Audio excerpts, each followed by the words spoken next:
Let's meet Queen Victoria's physician, shall we? I guess nobody would like to experience their own surgery while being awake. And one of the people we have to thank for pain-free and conscious-free surgeries is Dr. John Snow, and no, I don't mean the Lord Commander. The English Dr. John Snow was the pioneer of anesthesia, the science which allows the patient to sleep during surgeries and to not experience pain. But apart from pain-free surgeries, Dr. Snow was also working on pain-free childbirth. In Victorian era, doctors were afraid that the treatment could complicate birth and that contractions are a natural and physiological forces that the divinity has ordained us to enjoy or to suffer. That was until one of Dr. Snow's patients became the Queen Victoria herself, to whom Dr. Snow administered anesthesia during the delivery of her 8th and 9th child. And since the treatment got the Queen's approval, and due to Dr. Snow's extensive studies on anesthetics, surgery patients don't have to experience surgeries and are free from pain. This Brazilian doctor should have received Nobel Prize, but he didn't. In 1909, Dr. Carlos Chagas discovered the cause of a mysterious tropical disease in rural areas of Brazil. Not only he found a parasite which caused the disease, he explained his life cycle, vector, and also described all the clinical symptoms. It was a groundbreaking discovery and an amazing situation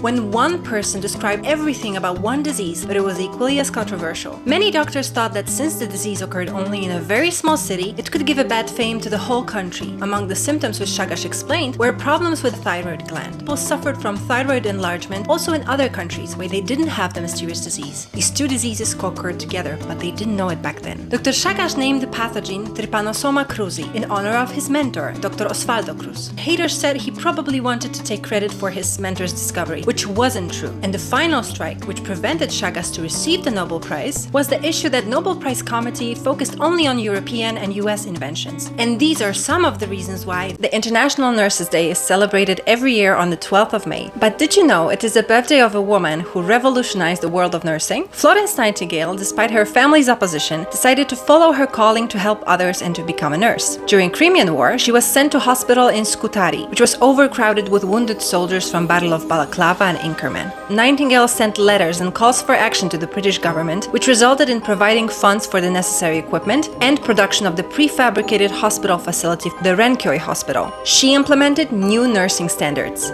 hand washing, bathing of patients, and clean wound wrappings, and the mortality rate fell from 42% to 2%. After the war, she founded the Florence Nightingale Faculty of Nursing and Midwifery, and she even wrote the school's first textbook, The Notes on Nursing. She was also the pioneer in statistics. She disseminated the use of polar area diagram, with which she simplified the important data on Crimean War for the public, and it earned her the title of first female member to the Royal Statistics Society. But she's mostly remembered for being the lady with the lamp, because even at night, she visited the wards herself and monitored with great dedication the health of her patients. Even if you only touch his white gown, you will be cured. This is a rumor about one of the greatest surgeons of 19th century, Jan Mikulicz Radecki. This Polish, German, Austrian professor, when asked about his major nationality, he used to reply, "My nationality is being a surgeon." He wanted for surgeries to become safer for his patients. So first, he invented an esophageal endoscope. This device helped him in seeing cancer in lower esophagus instead of using surgery for just making a diagnosis. He also invented many helpful tools to prevent infections during surgery, sterilization of medical tools, wound treatment with iodoform, and he also invented surgical masks. Thanks to the efforts of Professor Mikulicz Radecki, many more patients could survive, not only thanks to the great surgical skills, which were described as remarkable, but also thanks to the groundbreaking inventions he made. So, do you believe this rumor that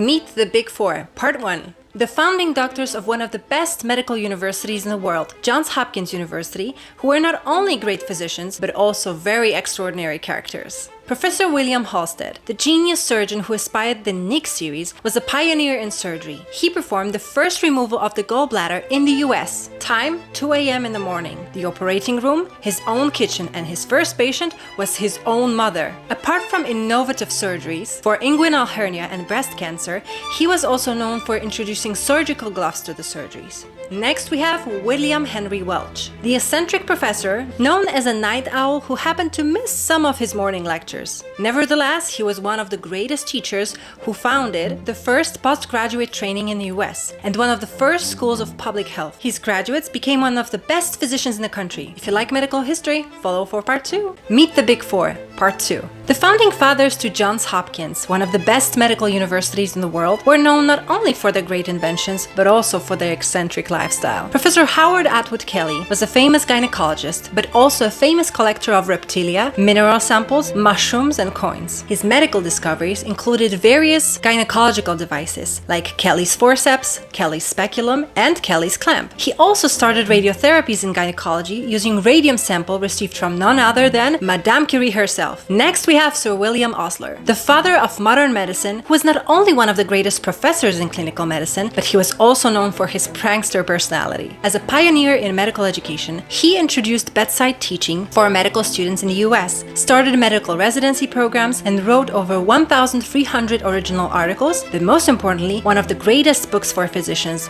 The Principle and Practice of Medicine. 4 oldest medical universities in the world. Let's go! Number 4. University of Montpellier, France. The University of Montpellier is known to be the oldest official medical university in Europe.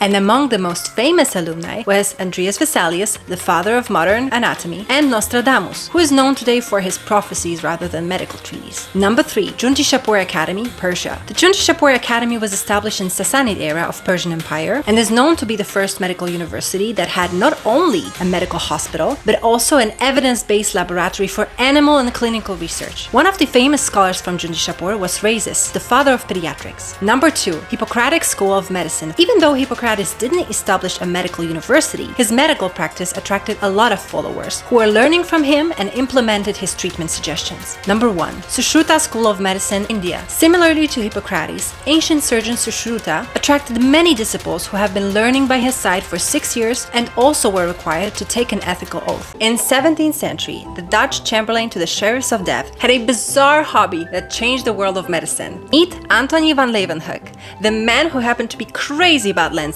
and liked to observe how everything looks in the greatest detail. The draper and Chamberlain by day and passionate scientist by night, Antony made more than 500 lenses and constructed 25 microscopes. His lenses had magnifying powers between 50 to allegedly 300 times. But this was not all. Van Leeuwenhoek, followed by his pure curiosity, discovered the existence of animalcules, tiny animals in water, blood, mouth, and intestines. And these animalcules now we know as bacteria. What is more fascinating is that he never published his work.